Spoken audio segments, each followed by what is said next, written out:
Stupid things intelligent people do that keep them from the success they deserve. So I stumbled on this short book a while back. It's called The Triumph of Stupid: How Your Intelligence and Creativity Are Keeping You from the Success You Deserve. It's by Mark Widawer. Technically, it's about internet marketing, right? How to build a successful publication business online, but it's also very practical and I think could be generalized to encompass a lot more. It's a pretty simple book. He talks about stupidity in five simple things that hide themselves or disguise themselves underneath the pretense of intelligence. So let's get right into it. Just a quick note, a lot of this applies to me as well. So remember, there's nothing wrong with recognizing your own shortcomings. And as we go through these, make sure you don't project onto anyone else, right? All of this is for introspection and self reflection. All right, so the five stupid things. Here they are abbreviated. Stupid thing number one: trying to be everything to everybody. Smart people tend to be very creative, and it seems to be at the root of the problem. What I mean is that they use their creativity in ways that create unnecessary challenges for themselves. So, specifically, rather than solve problems within one particular domain, we're more apt to aim at solving large scale, generalized concerns. Think about medicine, right? Like, as it turns out, a cardiologist who hones in on like one demographic, let's say postmenopausal women, for instance, tend to have a lot more success than general practitioners. And I mean, if you had a problem with acne, right, who would you go see? Most likely a dermatologist, right? Not a general doctor. So the challenge is if you're a creative type, like an intelligent type, you'll tend to want to have broad knowledge and expertise, and you'll want to find a generic solution that's like a genius product that'll solve everything for everyone. If you're a creative and intelligent type person, you're more likely to write a book called, The Universal Science to Everlasting Health rather than, five simple steps to lose 25 pounds in 25 days. And unfortunately, this is a recipe for failure, right? Because not everyone thinks as abundantly and as deeply as you do. People generally are not concerned. I mean, I don't know if you've noticed it, right? But universal keys, abundant, abstract, philosophical thinking, or anything that's like underlying to a lot of different dynamics is not what draws people. What people are really concerned with is getting their independent and unique problem solved. So if you don't get specific with solutions, you're likely to get bypassed in a lot of instances, right? In fact, being too general, it takes away from your credibility. Like people doubt it when someone comes off as knowing everything. So this guy, Mark Widawer, for instance, the writer of this book, I'll link to it in the content below. His book is about five stupid things that intelligent people do when they're trying to succeed online, right? I'm the one actually who's extracting it to a more like general level because it's a problem intelligent people have because we tend to look at the root of things. So what's the solution? Find your circle, right? Stop being so much of a generalist and find a specific problem and a specific crowd and speak to just that. All right, moving on to stupid thing number two, which is making simple things complicated. Smart people like to make complicated things, even when they don't need to be complicated, more complicated. It turns us on for some reason. It's almost as though like the more complex something is, the more mental work it takes to understand it, which is enjoyable if you're intelligent, but the less applicable or action oriented something naturally becomes, which is bad for success, I'd say, in any domain. It's especially bad if you're in a teaching position some sort because people will be less likely to respond to you. So what's the solution? Keep it simple, intelligent. Grossly oversimplify things and work on breaking things down to their most essential part in relation to what you naturally do. So stop using your intellect to avoid taking action. Stupid thing number three: doing too many things at one time. Smart people love multitasking. We love to keep our plates spinning with several different things because of the entertainment, the excitement, the stimulation. And it's not just because of the false notion that it makes us more productive or because we're, you know, going to accomplish a variety of things. It's really the egoic idea that we're like smart enough and we can handle it. We think we can handle it when in reality we end up wasting energy and not completing things. So it's really interesting because even further, like hyper intelligent people are likely to jump from one project to another. As opposed to doing multiple things at one time, they're very prone to getting something conceptually laid down and then once the only thing to do is actually do the work, not doing it. So instead, we re-exercise our creative intelligent muscles, try to learn or start an entirely different thing, gets us excited, right? So solution, do one thing at a time. Discipline yourself and get focused on taking action on one thing at a time. All right? Stupid thing number 4, always doing something different. It's like, aside from starting different projects, smart people are always responding differently to specific problems and tasks, if that makes sense. So smart people tend to think they're too smart for routines that don't require thinking because it feels mechanistic, it feels boring, it feels, what's the word, underwhelming, right? Smart people generally don't create systems that allow them to not have to think their way through problems each time. And we work rather like our way through things rather than like automated processes or routines for things. So thinking or assuming every new task or situation requires new thinking. It's actually, it's pretty funny. So think about it. Think about the last argument you had with someone, the everything you did yesterday, the day before that, like how much of that was actually new? As much as we hate to admit it, we're creatures of habit. So pretty much everything we do can be broken down into like a best practices ritual or routine that really requires no thinking at all. But smart people don't see it like that. We tend to feel like we have to figure something out and that something is wrong if we don't. This is me for a long time. Seeing something step by step, like in a book or a classroom or as a formula, it almost felt like an insult, right, to my intelligence. When the reality is that's what you need to do to succeed at what's being like aimed at.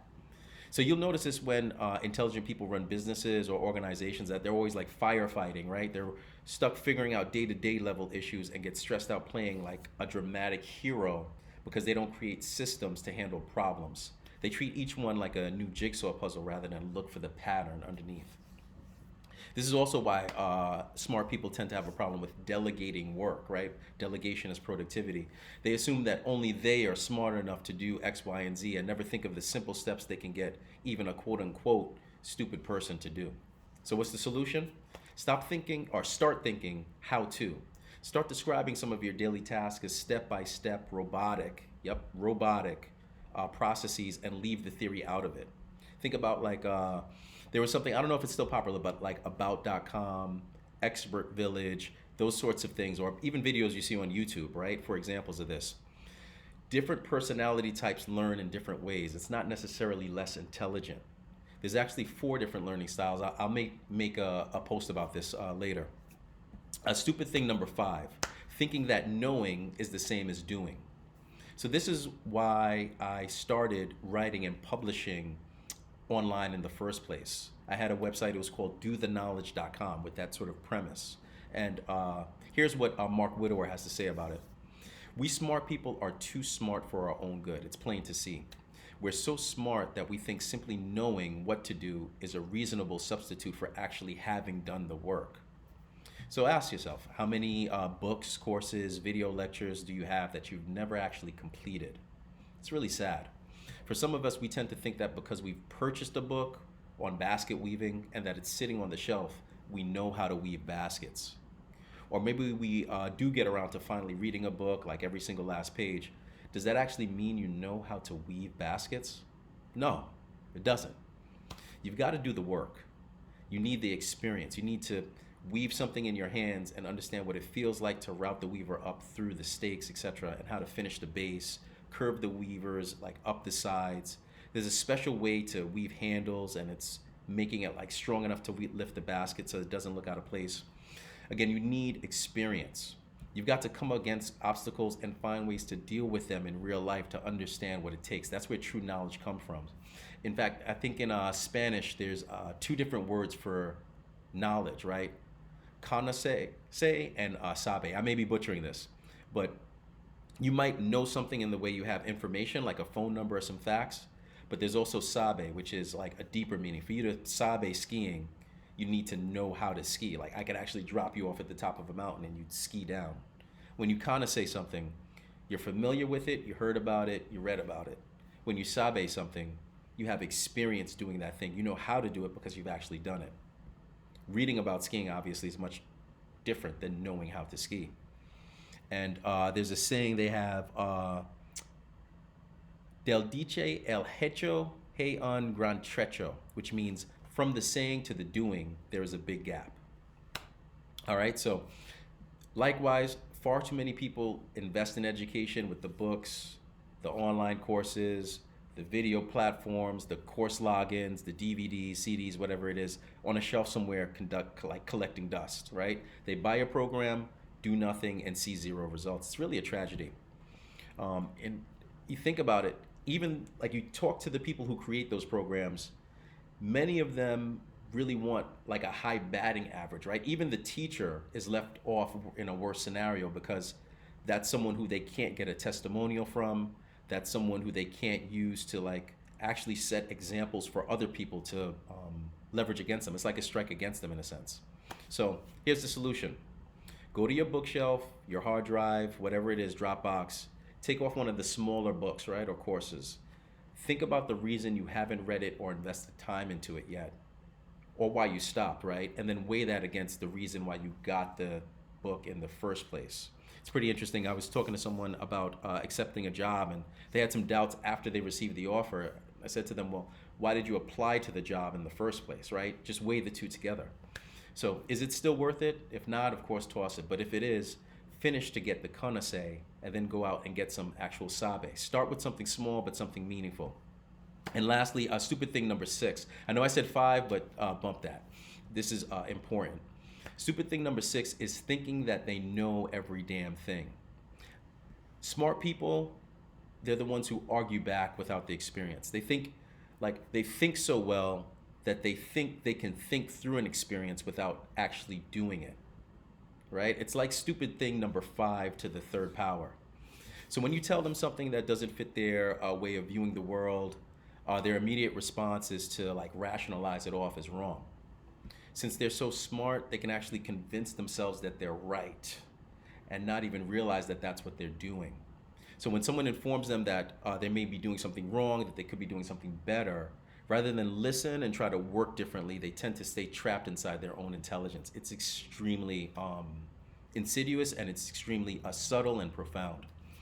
In fact, it's deep. Smart people, they tend to not even like the idea of learning something from someone who's quote unquote less intelligent than them. It's almost like it's beneath them or something. So don't let this be you. Solution, shut up. Realize that if you knew as much as you did, you probably would not be in the position that you're in now, and that's totally okay. So when someone says something to you, paraphrase first, say, hey, if I understand what you're saying, X, Y, Z, right? Many people, they never get affirmed like that, by the way. So it's very profound where conversations can go from that point. Spend a month not even giving your opinion unless someone asks you for it. When someone breaks something down to you, especially if it's like psychology or self-reflection, think about how that applies to you, not to whoever they're talking about or to someone else you know. All right, so thanks for watching, and get out there and stop being so intelligent. I'll put some links down below. I did a rap song. It's called Too Analytical. I'll look to link to it below on my Instagram, where you'll find most of my rhymes. And I'll also link to our Mark Widawer's blog or podcast once I find the link, etc. Also, leave a comment below, like, subscribe. What point resonated with you the most, right? Let me know what you think, or if maybe I left something out. Peace to you guys, and look forward to connecting soon. Take care.